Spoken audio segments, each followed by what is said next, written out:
alihi wa sahbihi ajma'in.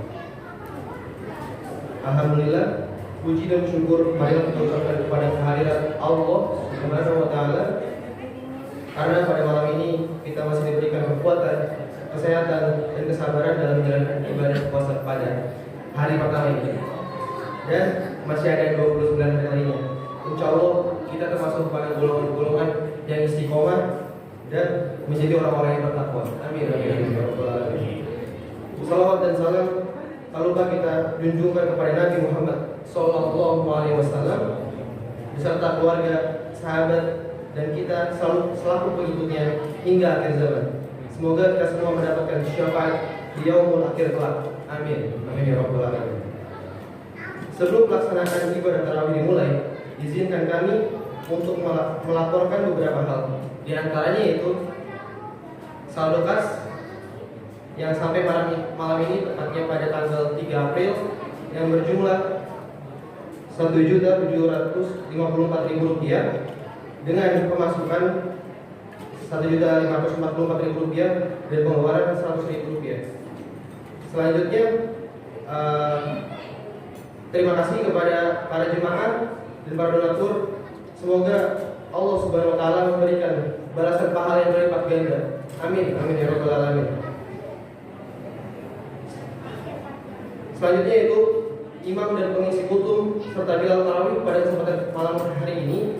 Imam dan kutum oleh Ustadz Zainal Arifin dengan tema puasa dan sejarahnya, dan bilal oleh Ustadz Budi Ma'ruf. Para jemaah menjalankan protokol kesehatan dan diberitahukan untuk anak-anak agar tertib selama pelaksanaan ibadah tarawih ini, dan kepada seluruh jemaah untuk menonaktifkan alat komunikasi demi kelancaran dan kekhusyukan ibadah tarawih kita.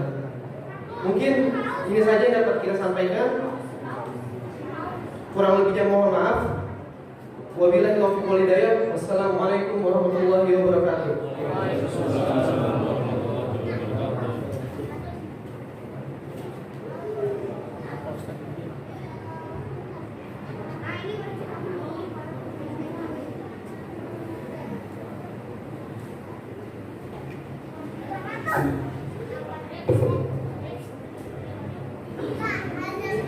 Bismillahirrahmanirrahim. Assalamualaikum warahmatullahi wabarakatuh. Bismillah, alhamdulillah, wassalatu wassalamu ala rasulillah Muhammad ibn Abdillah wa ala alihi wa ashabihi wa mawalah. Rabbi shrah li sadri wa yassir li amri wa hlul 'uqdatam min lisani yafqahu qawli. Amma ba'du. Qala Allah ta'ala fi kitabihil karim, a'udzu billahi minasy syaithanir rajim. Ya ayyuhalladzina amanu kutiba 'alaikumus shiyam kama kutiba 'alal ladzina min qablikum la'allakum tattaqun. Bapak, Ibu, hadirin jamaah sholat isya dan tarawih yang dirahmati Allah. Tentu sudah sepantasnya di malam kedua kita menjalankan ibadah tarawih ini. Terlebih dahulu kita bersama-sama memanjatkan puji dan syukur kepada Allah Subhanahu wa taala. Alhamdulillah, berkat rahmat, hidayah dan karunia-Nya kita bisa menjalankan ibadah puasa di hari pertama dan dilengkapi dengan amal ibadah yang lainnya, termasuk pada malam ini kita menggunakan ibadah malam yakni salat tarawih. Tentu harapan dan doa kita semoga rangkaian ibadah kita di hari pertama bulan suci Ramadan ini mendapatkan ridho, berkah, karunia dan juga pahala dari Allah Subhanahu wa taala. Salawat dan salam semoga Allah tetap curah limpahkan kehadiran junjungan kita Nabiullah Muhammad Rasulullah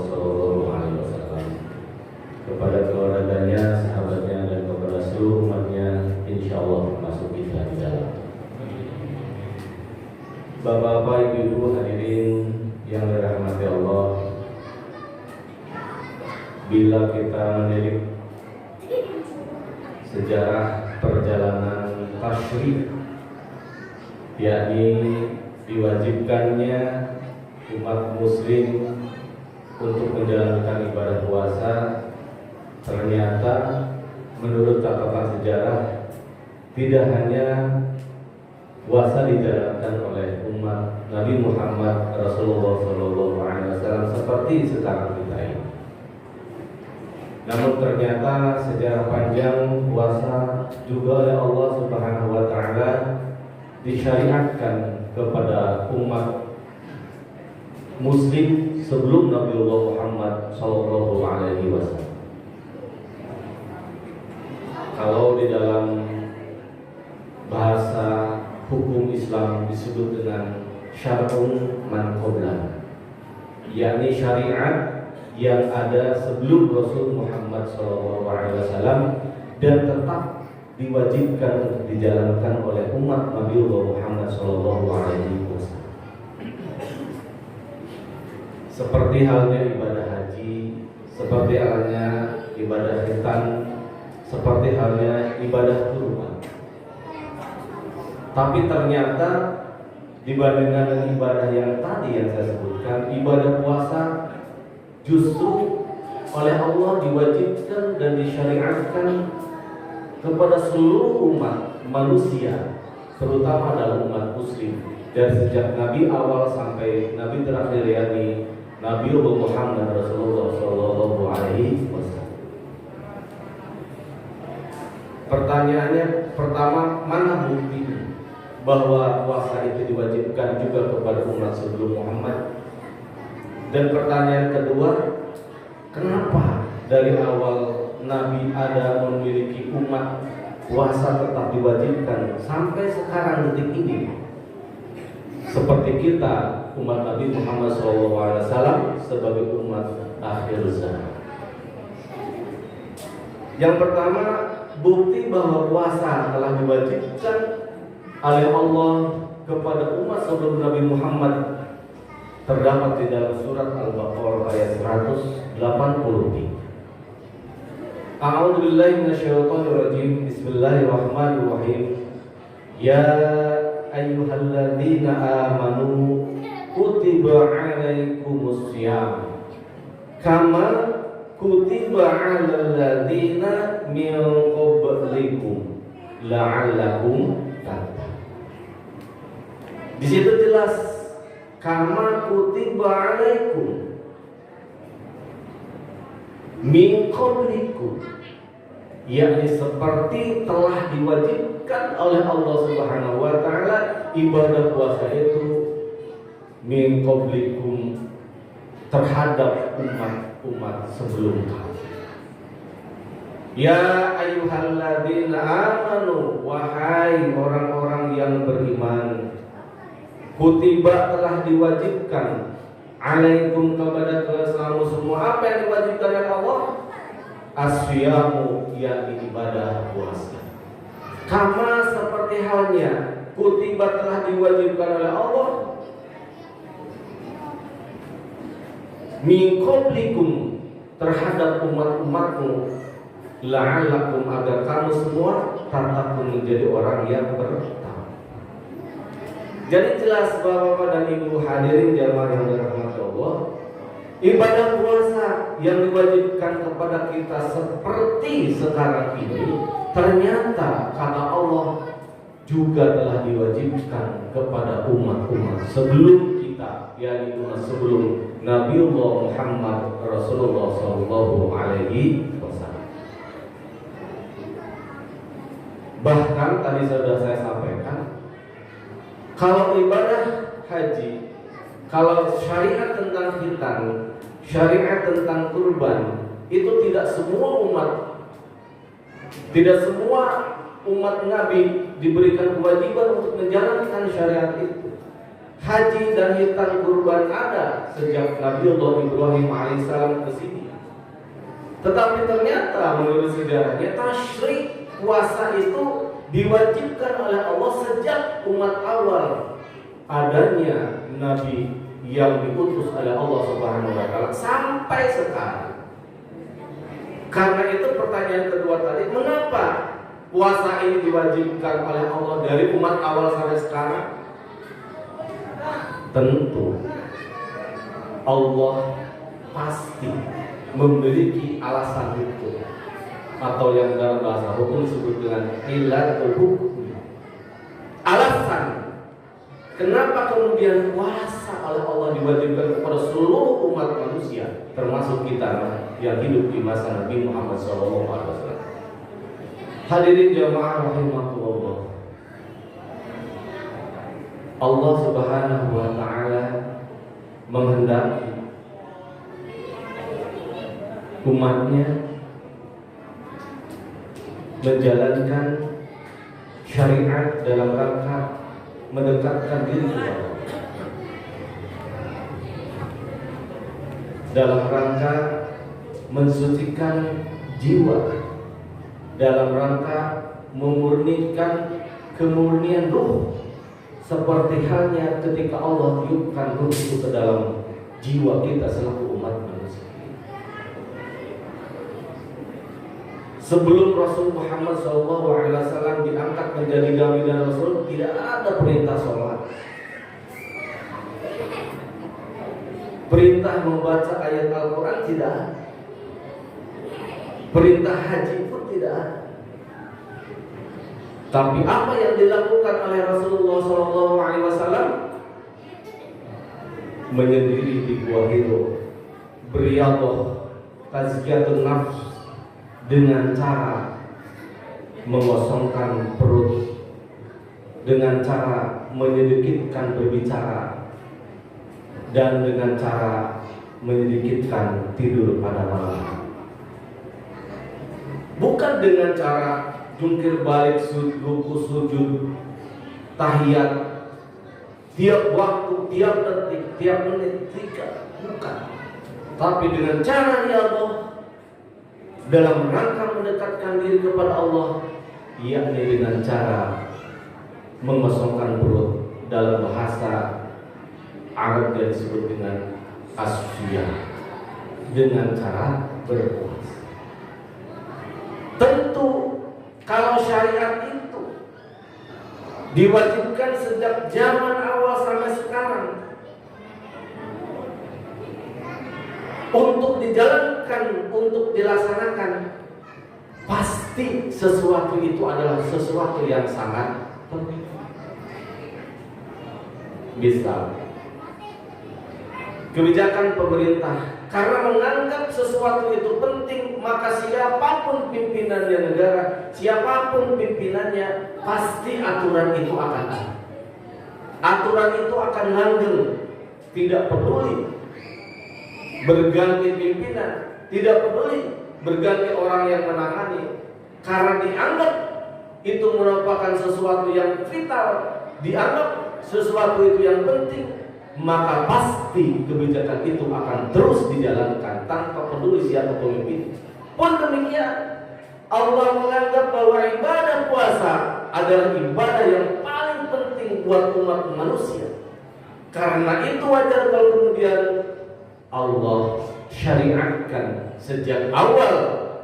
Allah menurunkan al-Islam sebagai ad-dinul haq sampai sekarang di umat Rasul Muhammad sallallahu alaihi wasallam. Bapak Ibu hadirin yang dirahmati Allah, ternyata amalan-amalan para sufi, amalan-amalan para waliullah yang paling utama adalah dengan cara berpuasa, menyedikitkan makanan jasmani. Mengapa demikian? Karena ketika jasmani ditekan untuk tidak diberikan asupan, maka otomatis nilai-nilai rohani, nilai-nilai spiritual yang akan banyak berkembang, yang akan banyak menimbulkan potensi untuk disucikan oleh dirinya. Tapi sebaliknya, jika yang banyak diberikan asupan adalah makanan-makanan untuk suplai jasmani, maka otomatis nilai-nilai rohani, nilai-nilai yang terkait dengan spiritual akan tertekan menjadi minimalis. Inilah sebuah teori. Maka puasa oleh Allah diajarkan kepada umat manusia adalah dalam rangka menyedikitkan asupan-asupan untuk suplai makanan jasmani, sehingga nilai-nilai rohaniahnya sedikit demi sedikit akan meningkat. Kalau kita ingin kuat melek malam, ingin kuat ibadah, jangan banyak makan, perut jangan kekenyangan. Niat mau melek malam, mau ibadah kepada Allah, tapi perut diisi dengan sekenyang-kenyangnya, yakin mau bangun saja sudah terasa capek, sudah terasa malas, sudah terasa. Kenapa? Itulah, kalau yang banyak diberikan asupannya adalah jasmani, maka nilai-nilai rohaninya akan semakin tertekan. Inilah yang disebut dengan teori oleh Imam Al-Ghazali yang disebut dengan alimah, yakni potensi. Jika potensi kebaikan kita yang dimaksimalkan, maka potensi kenegatifan yang ada diri kita akan semakin mengecil. Tapi sebaliknya, jika potensi keburukan, potensi kejahatan yang dimaksimalkan, yang dipentingkan, maka potensi kebaikan akan melemah. Karena itu, para sufi, para aulia Allah sudah terbiasa menjadikan puasa sebagai sebuah instrumen, alat dia di dalam rangka mendekatkan diri kepada Allah Subhanahu wa Ta'ala. Lalu yang kedua, mengapa puasa dari umat awal sampai sekarang disyariatkan oleh Allah Subhanahu wa Ta'ala? Ternyata rahasia dan jawabannya ada di akhir ayat 183 surat Al-Baqarah tersebut. La'allahum tattaqun.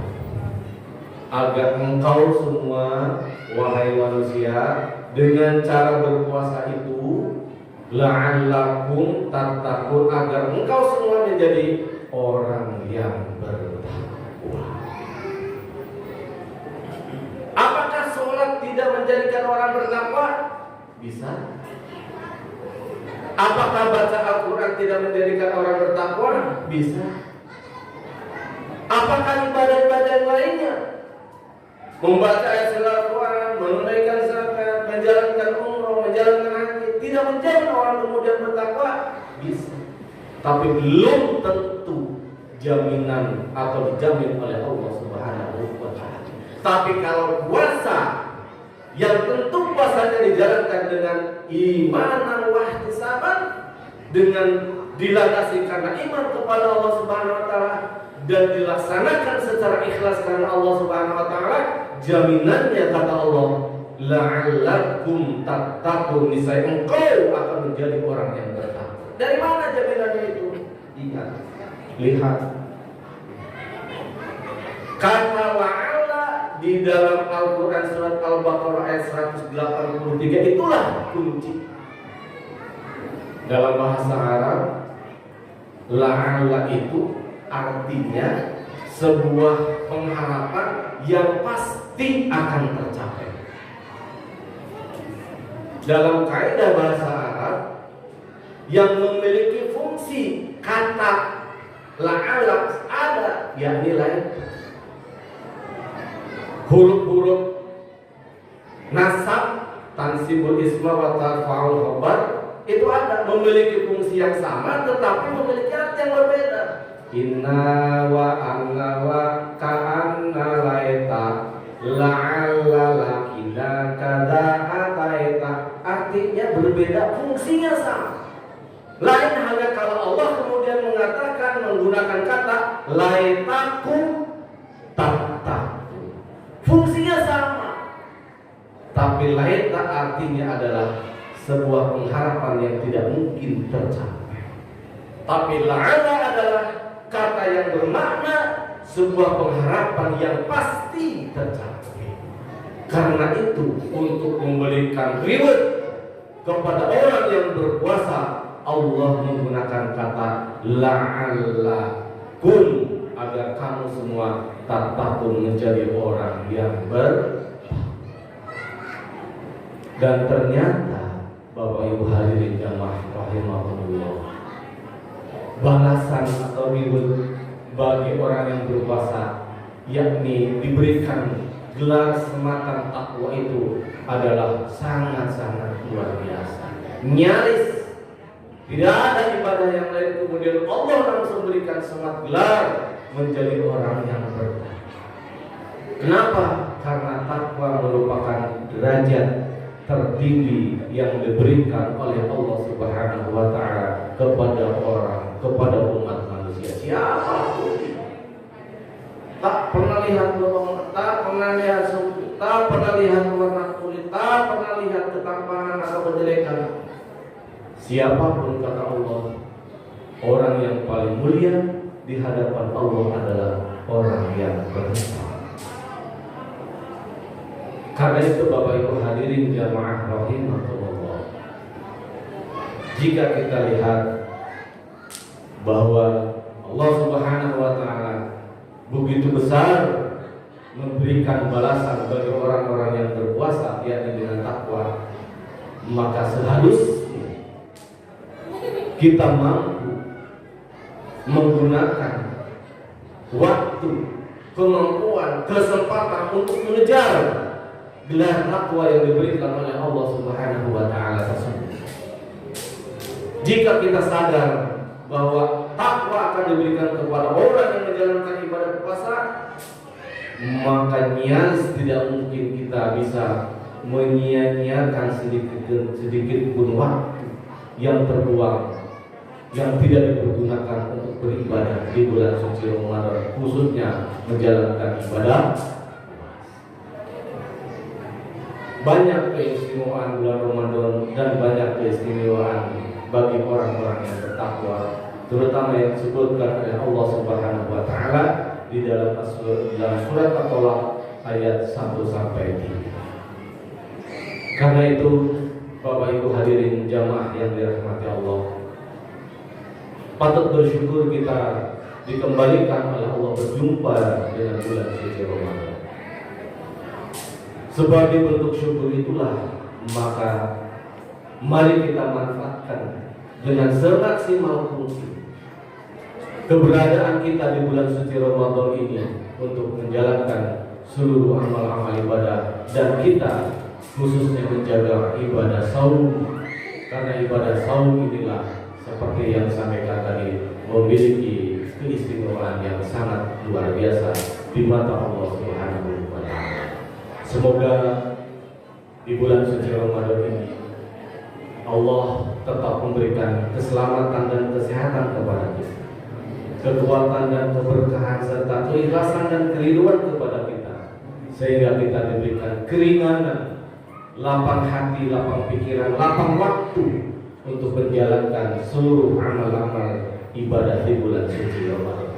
Dan semoga kita diberikan keikhlasan di dalam menjalankan ibadah puasa tersebut, sehingga Allah Subhanahu wa taala menerima seluruh amal ibadah kita di bulan suci Ramadan. Amin ya Allah ya rabbal alamin. Yang sedikit ini mudah-mudahan dapat bermanfaat buat saya dan juga Bapak dan Ibu semua. Mohon maaf jika ada kekurangan dan kesilapan. Billahi hidayah wa taufiq wal minkum. Wassalamualaikum warahmatullahi wabarakatuh.